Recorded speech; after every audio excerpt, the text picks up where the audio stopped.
and welcome to my channel. Thank you so much for stopping by to spend some time with Erica today.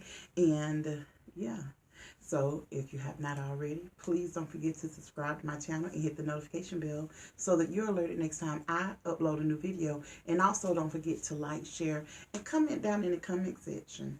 I would love for you to engage and let me know how you deal with this. And also, even a loved one or someone, if you have further questions that you do not want to put in the comments, feel free to inbox me or message me on my email at erica@beautifulstrandsandmore.com, and I'll be happy to converse back and forth with you about that.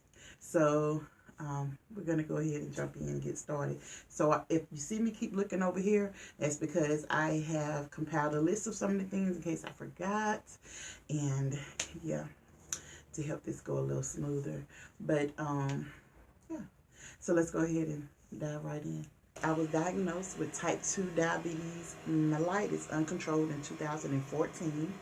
And when I was diagnosed, I was scared. I was freaked out. I felt to myself that there was no way that I was going to be able to give myself shots all day, every day, and prick my fingers all day, every day. And it was just a lot because I remember what I've seen in the past with like family members, clients of mine, and stuff like that. And I was like, no, I'm not going to be able to do this. But, and the crazy thing is, I've been educated on diabetes because I've worked in assisted living care homes and this type of training I've taken, and I know what diabetes is. I know the types.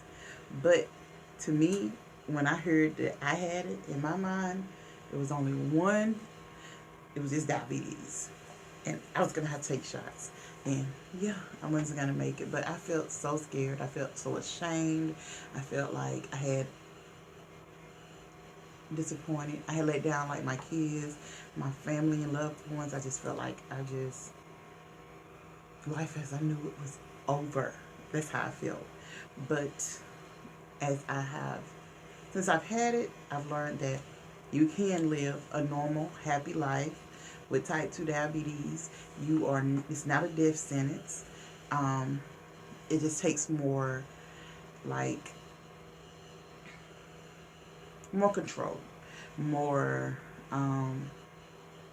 commitment, and just knowing that every day is not going to be the best day. Every day is not going to be your best day, but you can make it better. So, yeah. Now, since I've been diagnosed with type 2 diabetes, I have taken a few different medications, a few different oral medications, and I was doing good in the beginning, but as my insurance started, even though my insurance was increasing, the help that it provided wasn't increasing.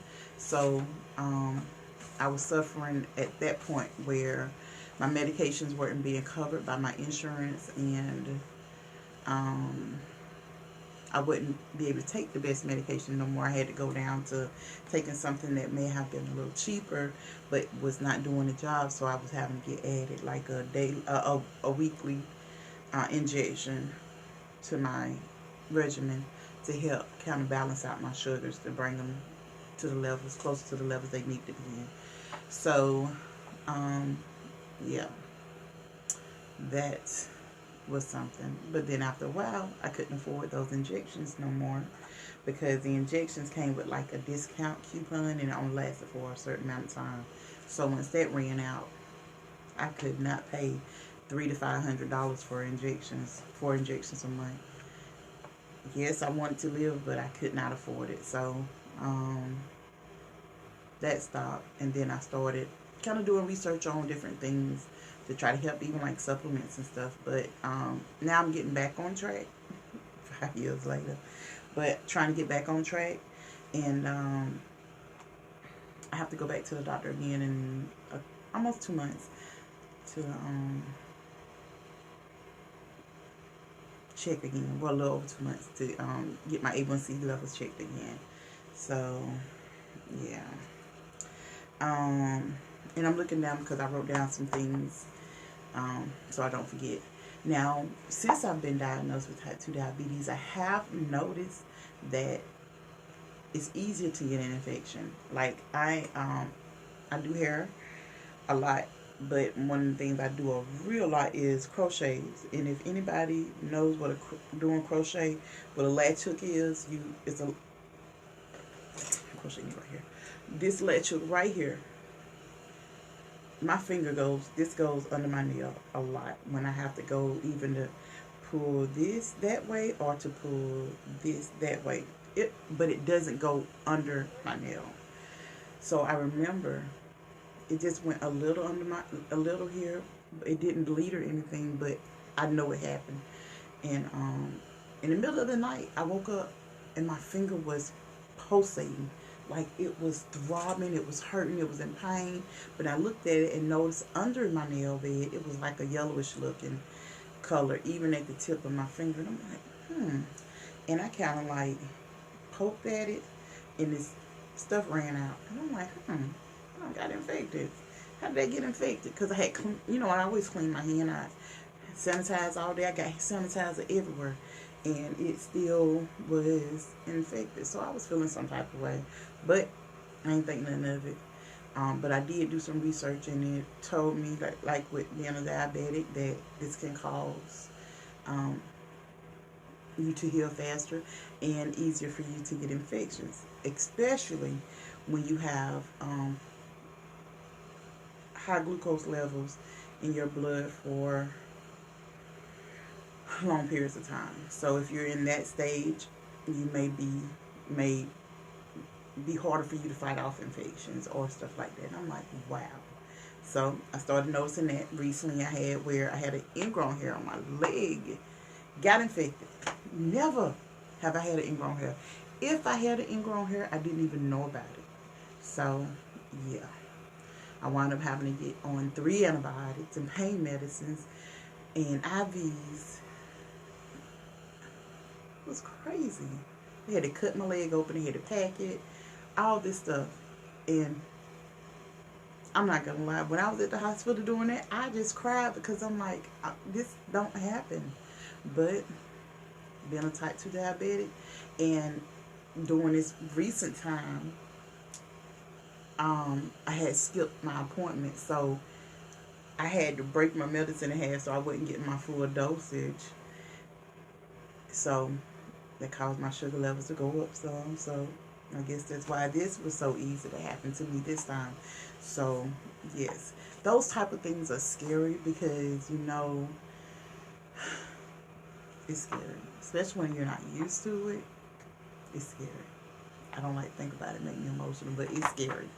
Even though I've had this for 5 years, it's still scary because you feel like you're in control of certain things, but the simplest thing can throw you off. It really can throw you off, and yeah. So that's another thing. You may have to adjust your diet more than one time. You may have to adjust your medications more than one time. That's something I've learned with having diabetes. Something may change. Something with your body chemistry may change, or anything could change in you that cause you not to be able to handle certain things well. So you may have to change the way your body takes your medication in. It may not be able to help you with that insulin resistance as it was before, because you may have started taking something else to cause anything. So anything could happen. So you just never know. So you may not be still stuck with the same regimen. So when you're diagnosed, your doctor may put you on something. 3 months later, you go and get a check for your A1C. Your A1C is still a little high. They may have to adjust something else or add something else. Or you may have to change this in your diet. You may have to take that out your diet. So at one point, you may be able to have a few grapes here, some fruit, this fruit there, or this and that. But then after a while, you may not be able to do that. So there's always adjustments going on. So you'll adjust a few times before you get it right. But then after you get it right, that's not subject or guaranteed to last your whole life. So it just takes some time, but adjustments do happen with being a diabetic. So that's something else I've learned with myself. Now, I'm not saying everyone is the same, because one thing I do know about diabetes is that the disease, this illness is the same, but it don't treat everybody the same. It's so different across the board. Like, you can get 20 people and everybody reacts different to a certain medication or a certain thing, or consuming a certain thing. Everybody act different. Your numbers may be totally different from another person. So yeah. Another thing I've noticed is that my vision, even with my glasses on, my vision is still, I struggle faster. Like, when, especially when my sugar's up for a while, I can tell by my vision. Another thing is sleeping. I've noticed that I can stay up half the night until almost morning and go to sleep later that morning and get back up. But I noticed that my sleeping is awesome. More now. But I'll deal with it. I don't want to have to be put on any more medications, because right now I am taking a lot of medications, which will be in another video, and I don't want to have to deal with that. So yeah. Cost. I have to throw this in there. Cost is cost is no joke with medication. And I say it more because I take so many medications, but even with some of the diabetic medications, it's very, very, very, very expensive. And I remember working in insurance, talking to all my clients. A lot of them would be like, I got to figure out, am I going to eat or take medicine? Because, yeah, it's really sad, the cost of medications. But I'm not going to get on that subject. And another thing, of course, is the additional illnesses, which I will talk to about in another video. So me having to manage, like, my type 2 diabetes with my blood pressure, cholesterol, and different things like that. Another thing, stereotype in type 2 diabetics. I've heard that type 2 diabetics are the reason why medication cost is higher for, like, type 1 diabetics. And I've heard that type 2 diabetics are lazy. We're the reason why we have this, and we're making other people suffer. And it's like, what? Seriously? For one thing, I'm not lazy. I work out daily. And some people can't lose weight like that.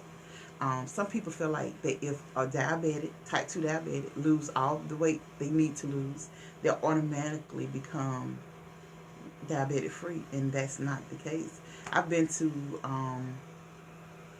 diabetic education classes, and I've seen people like small, not even 100 pounds, still diabetics.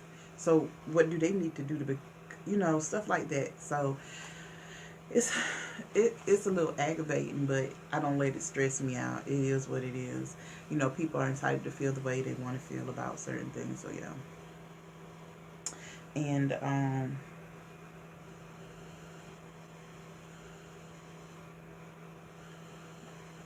my number one suggestion for dealing with type 2 diabetics or with your illness is to have a support system, have a support someone. Again, you can go to, like, communities on Facebook. You may have a group in your community where you live. Family members, like, support is number one. I feel like if you have that support system going on, someone to help motivate you and keep you going and wanting to live, yeah, all that plays a big role in helping you to get through this, because it's not an easy thing to deal with, especially when you're alone. making sure you go to your appointments, making sure you have a healthcare team. And I'm going to be honest with you, my healthcare team has been awesome. I wouldn't change my healthcare team, but I have seen many people having to change their healthcare team. Do not be scared to change and find you someone else. If you feel like that you're not getting the care that you need, you feel like you're not being heard, and that your health is not number one, you can always change. If you don't know where to go, ask. People might have good suggestions for you. I always feel like people are your best persons. Talk to someone in your community, talk to someone at your church or somewhere that may be able to recommend a good healthcare provider for you. Always talk to your healthcare provider when you're making changes or doing something different, even as far as diets go, because it can be a different thing that could trigger your sugar to skyrocket. So yes, most doctors' offices provide you with lists of like things to stay away from, how much of this you can have, and like even a diet plan or a calorie diet. So yeah, but since I'm getting better, I have educated myself, and I am out here educating others, and I want to continue to educate others.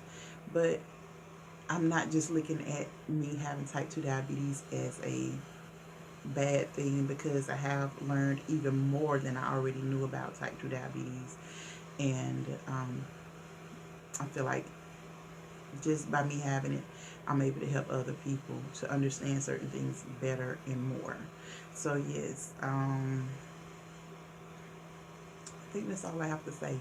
If I have anything else to say, I will make another video, but hopefully this is it. And I am almost at 20 minutes. I know I'm gonna probably edit this down some, but yeah. So I thank y'all so much again for stopping by and spending time with Erica and listening to what I have to say. And hopefully y'all enjoyed my video. Again, please engage down in the comment section. And if you haven't already, please don't forget to subscribe and hit the notification bell. And if you have questions, feel free to ask them in the comment section. Or you can email me at my email address that will be in the description box below. Thank y'all so much for stopping by. Y'all have a beautiful and blessed day.